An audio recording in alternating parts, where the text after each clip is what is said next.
और वहाँ पे एक सीट पे अगर उन्हें 40 प्रचारक उतारने पड़ रहे हैं, जब उन्हें लगता है कि उनकी वहाँ पे पकड़ कमज़ोर पड़ती जा रही है। अच्छे प्रत्याशी को तो उतार ही नहीं पाए, अब 40 स्टार प्रचारक उतार के वो कौन सा कमाल करेंगे। भाजपा अपने कैंडिडेट को उतारने के लिए देखिए 40 स्टार प्रचारकों को लगा रही है। क्यों भाई, आप इतने लंबे समय से सत्ता पर काबिज रहे बांकीपुर विधानसभा में 1995 से ही, तो आपको अपने किए गए विकास के कार्यों पर भरोसा नहीं है क्या? भारतीय जनता पार्टी की स्टार प्रचारकों की सूची देख करके घबराई और डरी और सहमी हुई है। इससे लगता है कि विपक्ष ने अपनी बांकीपुर विधानसभा में पराजय स्वीकार कर ली है। जीते स्कूटी जीते कार। जी आपने सही सुना, लक्ष्मी ज्वेलर्स कटिहार से कृष्णा डायमंड ज्वेलरी खरीदें, लकी ड्रॉ में पार्टिसिपेट करें और कार और स्कूटी जीतने का मौका पाएं। साथ ही 25% तक की छूट पाएं सोने और चांदी के जेवर की बनाई पे और हीरे की वैल्यू पे। Lakshmi jewellers, Lakshmi complex, doctor Rajendra Prasad Path, Katihar. Bankipur विधानसभा सीट, लेकिन एक सीट। सियासी तापमान पूरे बिहार का, सियासी दावे पूरे बिहार का लगा है। बीजेपी ने इस सीट को जीतने के लिए राष्ट्रीय अध्यक्ष नितिन नवीन, मुख्यमंत्री सम्राट चौधरी, केंद्रीय मंत्री, सांसद, भोजपुरी स्टार मनोज तिवारी, गायक पवन सिंह और पहली बार विधायक बनी मैथिली ठाकुर समेत 40 स्टार प्रचारकों की पूरी टीम मैदान में उतार दी है। बांकीपुर उपचुनाव में बीजेपी ने 40 स्टार प्रचारकों की लिस्ट जारी कर विपक्ष को हमला करने का नया मुद्दा दे दिया है। जनसुराज इसे बीजेपी की घबराहट बता रही है, तो राजद कह रहा है कि अच्छे उम्मीदवार की कमी को स्टार प्रचारक से पूरा नहीं किया जा सकता। कांग्रेस वहीं चुनावी खर्च पर सवाल उठा रही है, तो बीजेपी का दावा है कि विपक्ष उनकी ताकत देखकर बौखला गया है। 40 स्टार प्रचारक, 4 दल और 4 अलग अलग दावे। किसी के लिए यह बीजेपी का ताकत तो किसी के लिए डर की निशानी। लेकिन चुनावी बयानबाजी से अलग अलग असली फैसला न स्टार प्रचारक करेंगे न प्रेस कॉन्फ्रेंस, बल्कि बांकीपुर की जनता अपने वोट से तय करेगी कि जिस संगठन की होगी, चेहरे की होगी या बदलाव के नारे की। सबसे पहले जनसुराज की प्रवक्ता सोनाली आनंद ने बीजेपी पर निशाना साधते हुए कहा कि जो पार्टी कभी दावा करती थी कि उसका चुनाव चिन्ह ही जीत दिला देगा, आज उसी पार्टी को एक विधानसभा सीट जीतने के लिए 40 स्टार प्रचारक उतारने पड़ रहे हैं। उनके मुताबिक यह बीजेपी की ताकत नहीं बल्कि अंदरूनी कमजोरी और हार का डर दिखाता है। पहले सुनते हैं क्या कुछ कह रही हैं सोनाली आनंद। जिस ढंग से जो कदम बीजेपी अभी उठा रही है, जैसे निर्णय ले रही है और जो आप जिसकी बात कर रहे हैं, इससे तो साफ जाहिर होता है कि वो डरी हुई पार्टी है। और जिस ढंग से उन्होंने इस चुनाव को बहुत शायद शुरू में हल्के में लिया, लेकिन अब उन्हें लग रहा है कि उनका डिसीजन उन पर ही भारी पड़ रहा है। और 40 प्रचारक की अगर बात आप कर रहे हैं, तो आप समझ लीजिए अगर किसी एक सीट पे जो मैक्सिमम लिमिट होती है किसी भी प्रचारक को उतारने की, वो 40 होती है, और वहाँ पे एक सीट पे अगर उन्हें 40 प्रचारक उतारने पड़ रहे हैं, इसका मतलब ये है कि उन्होंने एड़ी चोटी की जोर लगा दी है। और ये तभी संभव है, ये तभी होगा जब उन्हें लगता है कि उनकी वहाँ पे पकड़ कमज़ोर पड़ती जा रही है। क्योंकि आपने ये भी देखा होगा कि स्टार प्रचारक में हमारे मुख्यमंत्री भी शामिल हैं।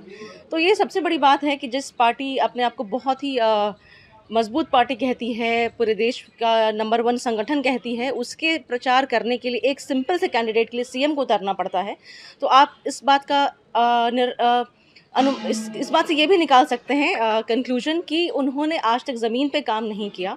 उन्होंने काम के बल पे वो लोगों की बीच जगह नहीं बना सकते, इसीलिए उन्हें प्रचारक उतारने पड़ रहे हैं, इसलिए उन्हें फिल्म स्टार्स उतारने पड़ रहे हैं, उन्हें पवन सिंह उतारने पड़ रहे हैं। तो उन्हें लगता है कि 4 प्रचार करने से, 4 हवा बनाने से लोगों का मत बदल जाएगा, जो कि नहीं होने वाला है। लोग पॉलिटिकल पार्टी को या अपने एमएलए को इसलिए चुनते हैं कि वो उनके लिए काम करें।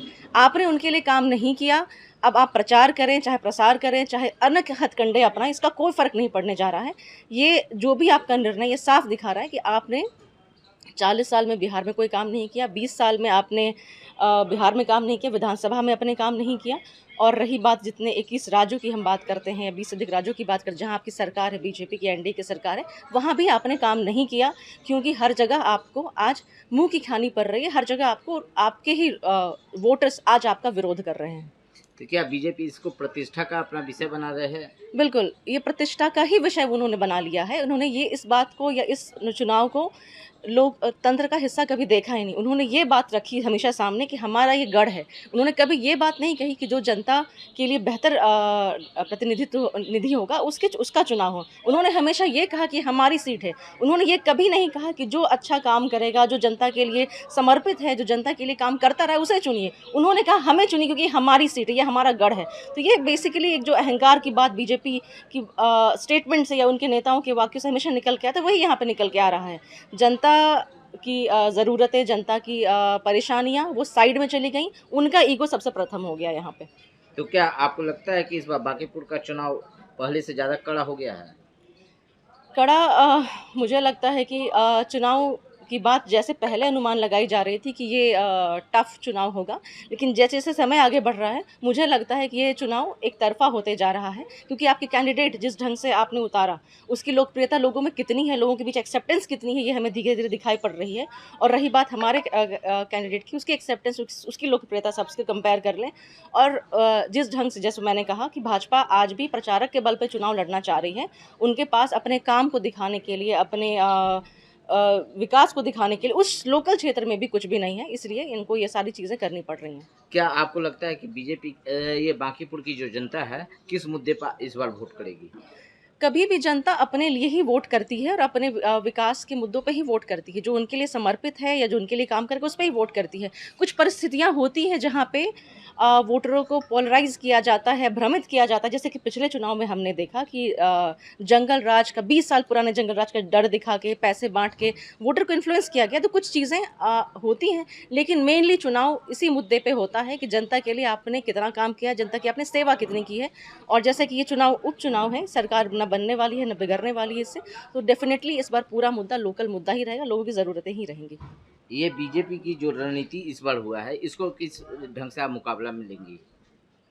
इनकी क्या रणनीति, इनका ये स्टाइल है चुनाव लड़ने का। पैसे फेंको, चुनाव में पैसे फेंको, बड़े बड़े फेस को उतारो और बड़ी बड़ी बातें करो और बड़ी बड़ी घोषणाएं करो, और जब समय आए उस पर पलट जाओ। तो ये उनका ये तरीका है चुनाव लड़ने का। इसकी स्ट्रैटेजी आप नहीं कहेंगे, और इसका हर जगह हमें उदाहरण देखने को मिलता है। चाहे बिहार के पिछले चुनाव की बात करें या फिर बंगाल की बात करें या कहीं की भी हम बात करें, उनका ये सेट पैटर्न हो चुका है और ये इतना अब प्रिडिक्टेबल हो चुका है कि लोग जानते हैं कि अब बीजेपी क्या करने वाली है और क्या क्या चीज़ें करेंगी। अभी भी हमने जैसे देखा कि जिस ढंग से एमएलए एमपीज खरीद रही है बीजेपी, एमएलए एमपीज को तोड़ के पार्टी का अस्तित्व खत्म कर रही है, तो उनका स्टाइल यही है काम करने का। बेसिकली जो लोकतंत्र में एक आइडियल सिचुएशन होता है काम करने के लिए, उस ढंग से बीजेपी काम नहीं कर रही है।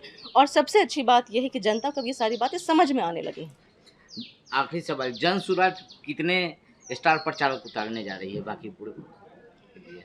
हम ये तो निर्णय पार्टी लेगी, परिस्थितियों को देख के लेगी, और जो भी होगा, क्योंकि हमें इलेक्शन कमीशन को इसका नोटिस देना होता है, इन्फॉर्म करना होता है, तो ये सारी चीज़ सार्वजनिक हो जाएंगी। लेकिन जहाँ स्टार प्रचारक की बात रही है, हमारे स्टार प्रचारक एक हैं प्रशांत किशोर जी। उनके दम पे ही पूरा 243 सीटों पर चुनाव लड़ा गया। तो वो जब लड़ रहे हैं तो मुझे लगता है कि वो अकेले काफ़ी हैं, लेकिन हाँ, उनका साथ देने के लिए अनेक लोग मैदान में उतरेंगे, उनका साथ देंगे और उनका सपोर्ट करेंगे।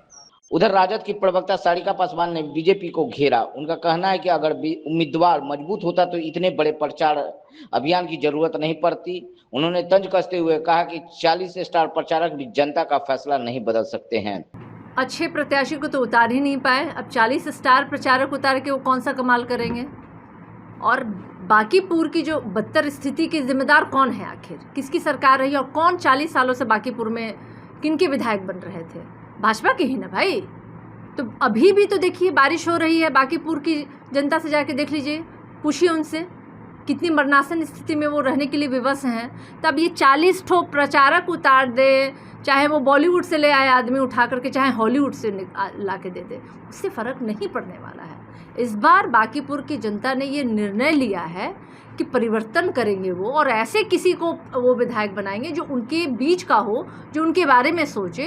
और बांकीपुर की जनता का पूरा वोट, पूरा समर्थन जो है इस बार राष्ट्रीय जनता दल की समर्थित प्रत्याशी रेखा गुप्ता जी के साथ है, और हम बहुत भारी मतों से हमारी प्रत्याशी जो है विजयी होने वाली है। आरजेडी ने अपना कोई स्टार प्रचारक का नाम नहीं दिया। हमारे यहाँ सब स्टार प्रचारक हैं, हमारे तो नेता इतने बड़े स्टार हैं, प्रचारक की आवश्यकता नहीं है कि अभी भी पूछ रहे हैं भाजपा वाले कि कहाँ है तेजस्वी यादव। आप समझ रहे हैं इस बात का मतलब? बिहार में इतना सारा भाजपा जदयू का नेता, विधायक, मंत्री होते हुए भी ये लोग को अभी भी इनके जबान पे एक ही नाम है, तो हमें आवश्यकता नहीं है। हमारे दल का एक एक कार्यकर्ता पदाधिकारी अपने आप में स्टार प्रचारक है और आज पूरे बांकीपुर जनता के बीच में हमारे पार्टी के सारे कार्यकर्ता पदाधिकारी जो है वो उतर गए हैं और इसलिए हम बिल्कुल आश्वस्त हैं कि रेखा गुप्ता जो है वो भारी मतों से जीत। कांग्रेस प्रवक्ता शैली विनोद ने भी बीजेपी पर हमला बोला। उन्होंने कहा कि 3 दशक तक बांकीपुर पर राज करने वाली पार्टी अगर आज इतने बड़े प्रचार तंत्र के सहारे चुनाव लड़ रही है तो इसका मतलब है कि उसे अपने काम पर भरोसा नहीं। साथ ही उन्होंने चुनावी खर्च और प्रचार के संसाधनों को लेकर भी सवाल उठाए। पटना के बांकीपुर विधानसभा में जो उपचुनाव होने जा रहा है वहां भाजपा अपने कैंडिडेट को उतारने के लिए देखिए 40-40 स्टार प्रचारकों को लगा रही है। क्यों भाई, आप इतने लंबे समय से सत्ता पर काबिज रहे बांकीपुर विधानसभा में 1995 से ही, तो आपको अपने किए गए विकास के कार्यों पर भरोसा नहीं है क्या? इतने लंबे समय में तो आपको कुछ बोलना भी नहीं पड़ता, लोग चुपचाप ही आपको वोट दे देते। सबसे पहला उदाहरण है कि आपने विकास का कार्य नहीं किया है। और ये पैसा आ कहां से रहा है आपके पास? मंदिर से जो चढ़ावा चोरी किया उसको लगा रहे हैं इधर। हमारा ही पैसा जो है अपने आप पर उड़ा रहे हैं। ये 40 स्टार प्रचारक फ्री में काम करने वाले हैं क्या? तो जो बांकीपुर की जनता जनार्दन है, मैं उनसे ये कहना चाहती हूँ कि आप सोच समझ करके जरूर वोट दीजिए, क्योंकि अब देखिए कि क्या बांकीपुर को ब्रिटेन बना दिया गया है? बन तो जा सकता था इतने लंबे समय में।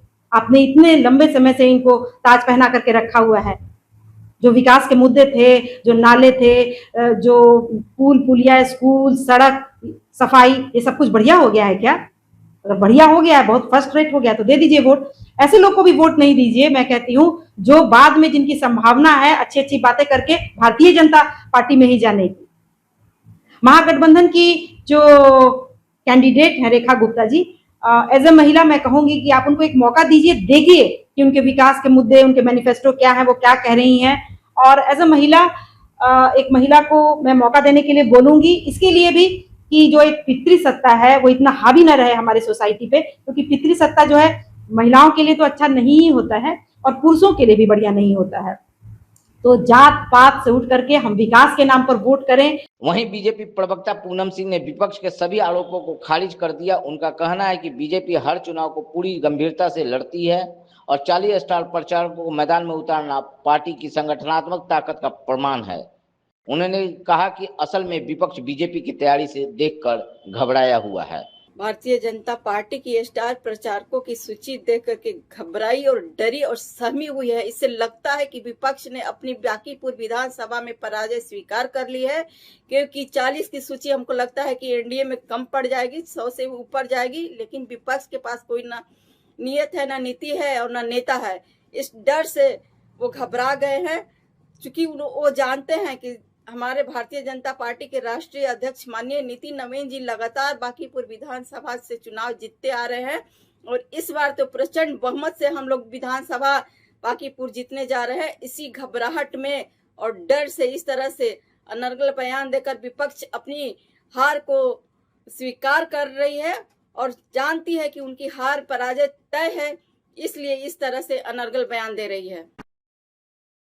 तमसो मां ज्योतिर्गमय गुरुकुल शिक्षा मंदिर संस्थान के साथ बनाए अपना भविष्य। रेगुलर और प्रोफेशनल कोर्सेज, सेकेंडरी और senior secondary courses, law, teachers training courses, pharmacy and nursing के साथ पैरामेडिकल में डायरेक्ट एडमिशन पाए। वेबसाइट विजिट करें या दिए गए नंबर पर कॉल करें। हमारा पता है गुरुकुल शिक्षा मंदिर संस्थान, कल्याण चौक, DS कॉलेज रोड, कटिहार। हमारा वीडियो अगर आपको अच्छा लगा हो तो आप हमारे वीडियो को लाइक करें, शेयर करें और हमारे चैनल को सब्सक्राइब जरूर करें।